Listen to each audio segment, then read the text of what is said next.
Hi, welcome to Fragaboom episode 4. Today we're going to discuss super piece number 2 and the theme behind super piece number 2, which is free flow drawing. What is free flow drawing? Well, basically it's what I've been doing in my time-lapse sketches that you see every day. It's drawing without any underdrawing, no sketching, just going for it. Sometimes there's an image in my mind, sometimes it's jazz. It just comes out. I've had a few people ask me how it is that I do it, and I'm going to get to that. First, I'm going to show you some examples and sort of the origins behind free flow drawing. What I'm about to show you now are a few drawings that I did back in 2005. This first one here is called Spaceman. It's a dude checking out a teddy bear.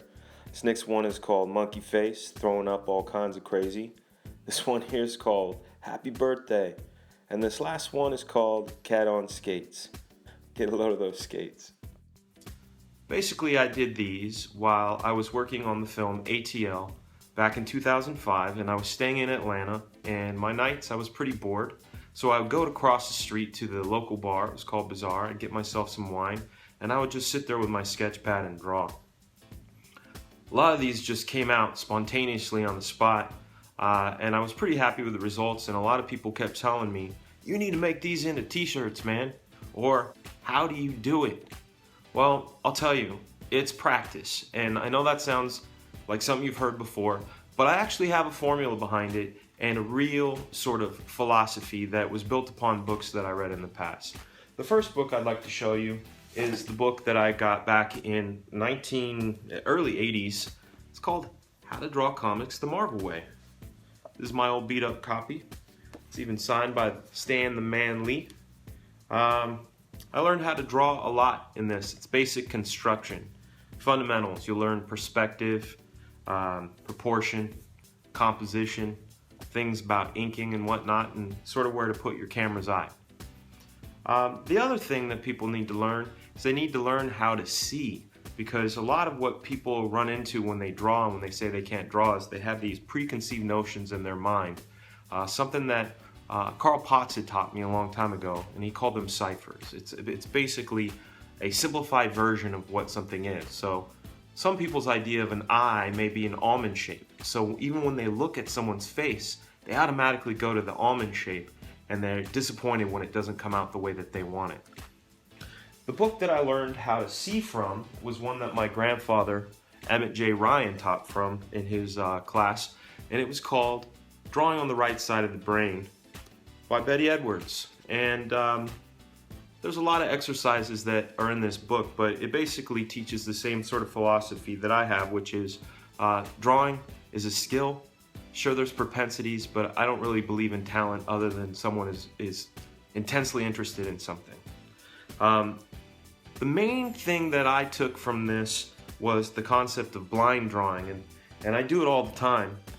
It's basically you have a sheet of paper, and you look at what's in front of you and you draw what you see, but you don't ever look down at the paper.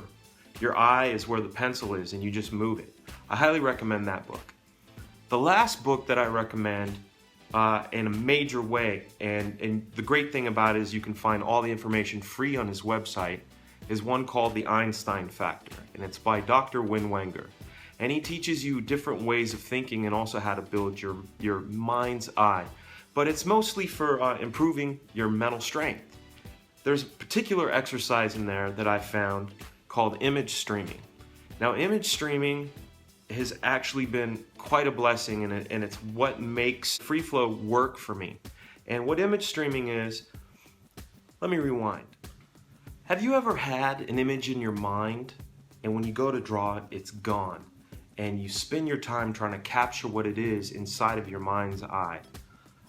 That's probably the biggest frustration I would have. I would read a script in a comic, I would see it clearly, I would thumbnail it, and when it would come time to actually draw the thing, a lot of the specifics were wrong. I couldn't quite see the gesture or the lighting or any of it.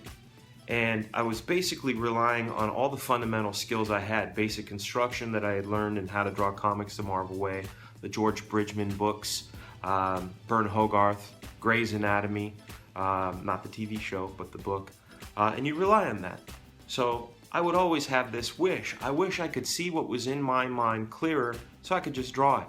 Kind of like the Betty Edwards book, Draw What You See. Well, if you see the thing in your mind clearer, you probably be able to draw it better, right? That's where image streaming comes in. Image streaming is like exercise for that part of your brain. You can actually strengthen it and make it so you see images as if they were in front of you. That's how I do free flow drawing. I actually see the thing in my mind. I see it pretty clearly. It's not as crisp and resolute with all the details, but I see the shapes more clear, and I can move things, I can change things, I can see how they're going, and that's what I do. I'm just sort of seeing it and putting it down on paper, and as I go, the more I do, the more resolute it becomes. I see it more clear. That's basically in a nutshell how free flow drawing works, and that's how I do it. But it's practice. Practice on how to draw. You know? Ian McCaig said it once. Learning how to draw is the easy part. It's what to draw that's the hard part. So let's learn how to draw so we can express ourselves. But how do we express ourselves if there's not clarity? Image streaming. Wait a second. I need to tell you what image streaming is and how it's done. First off, you can check the source. It's winwenger.com. You can search Win, W-I-N, Wenger, W-E-N-G-E-R, and image streaming on Google, and it'll pop up. But I'm going to describe to you how I use it. I get myself into a quiet place, get myself into a very relaxed state, and I get a recording device such as an iPhone or a tape recorder. Then what you do is you close your eyes and hit record, and you describe what it is that you see in your mind in present tense with all 5 senses. So how does it feel? How does it smell? How does it taste? How does it sound? What does it look like as it's happening? You are describing a waking dream, basically, as vividly as you possibly can. You're going to do that for about 3 to 5 minutes. Afterwards, you're going to hit stop on the recording device. You're going to play it back to yourself, and you're going to listen to it. And you're going to play that movie back in your mind as you're listening to it, like someone describing it to you. The third and last step is to play it again and transcribe it by hand. Write it down. You're now seeing it again, but you're transcribing it with your hand. I know it sounds kind of crazy and kooky, but what that does is it cuts these sort of neurological grooves in your mind. It's like an exercise. You know, you go running, you're going to be sore, but the next day you're going to run better, and the next better and better and better. And that's the idea behind image streaming, is you're telling your brain visualizing is good. And it will bring more clarity the next time around. And not only is it good, but I'm going to listen to it again. I'm going to write it down. I'm going to reinforce it. So your hand and your mind's eye are starting to form connections. Sounds crazy, right? But let's be honest.